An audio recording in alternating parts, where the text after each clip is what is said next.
안녕하세요.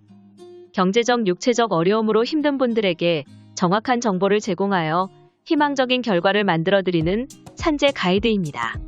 근로기준법을 살펴보면 사용자는 근로자에게 정당한 이유 없이 해고, 휴직, 정직, 전직 감봉 및 그 밖의 징벌 등을 하지 못한다고 나와 있습니다. 이를 통칭하여 부당해고라고 지칭하기도 하는데요. 이때 이 사유의 경우 근로계약을 계속할 수 없을 정도로 근로자에게 책임이 있는 사유여야 합니다. 추가적으로 법률을 살펴보면 미리 예고를 하였을 경우에는 본 사안에 해당하지 않는다고 보고 있는데요. 어떠한 사유로 진행한다고 하더라도 적어도 30일 전에 예고를 하였다면 합당한 절차로 인정받는 것인데요. 다만 이 기간을 지키지 못한 경우에는 30일분 이상이 통상 임금을 지급하여야 합니다. 이를 해고 예고수당이라고 부르는데요. 만약 이를 지급한 경우에는 그 즉시 해고를 진행하실 수 있습니다. 다만 근로자가 해당 업장에서 3개월 미만으로 근무한 경우이거나 부득이한 사유로 인하여서 사업을 지속하기 어려운 경우 근로자가 고의적으로 고용노동부령으로 정한 사유에 해당하는 행위를 하여 사업에 지대한 손해를 끼친 경우에는 이를 지급하지 않아도 됩니다. 더불어 이러한 사유에 해당하지 않는다고 하더라도 법률에 명시되어 있는 사유가 있는데요. 바로 경영상의 이유로 해고를 하는 경우입니다. 즉, 경영악화를 방지하기 위하여 다른 회사와 인수합병을 진행하거나 양도하는 등의 상황이 발생하였을 경우에는 인정받을 수 있는 것입니다. 다만 이를 진행하는 과정에서 반드시 합리적이고 공정한 기준에 따라서 당사자를 결정하여야 하며 근로자의 과반수의 수로 조직된 노동조합이 있을 경우에는 50일 이전부터 미리 통보하고 성실하게 협의를 진행하여야 합니다. 특히 일정 규모 이상의 인원을 대규모로 해고하고자 하는 경우에는 미리 고용노동부 장관에게 신고를 하여야 하는데요.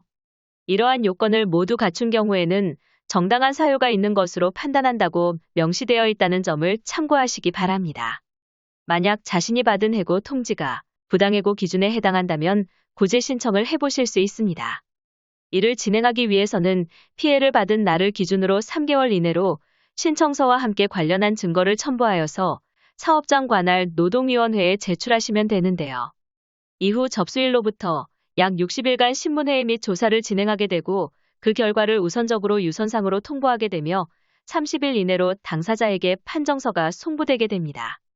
해당 사실이 부당해고에 해당할 경우에는 원직복직 혹은 금전적인 보상을 받으실 수 있는데요. 만약 이에 사업주가 응하지 않을 경우에는 3천만 원 이하의 이행강제금을 부과할 수 있습니다.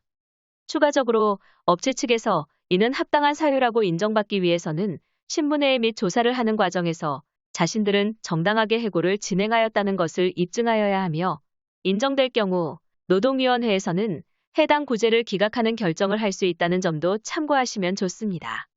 이때 구제명령이나 기각결정에 불복하는 사용자가 근로자인 경우에는 결정서를 통지받은 날을 기준으로 10일 이내로 재심을 신청할 수 있으며 재심 판정서를 받은 날로부터 15일 이내로 행정소송을 진행하실 수도 있으니 만약 억울한 결정이 나왔다면 해당 기간 내에 이의 제기를 하시는 것이 중요합니다.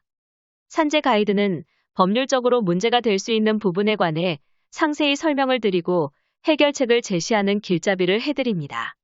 항상 노력하는 자세로 의뢰인의 이익을 최우선하는 모습을 보여드리겠습니다. 그 밖에 더 많은 정보는 네이버 산재 가이드 카페로 오시면 확인하실 수 있습니다. 내용이 마음에 드셨다면 구독과 좋아요, 알림 설정 부탁드립니다. 더 좋은 내용으로 찾아오겠습니다. 감사합니다.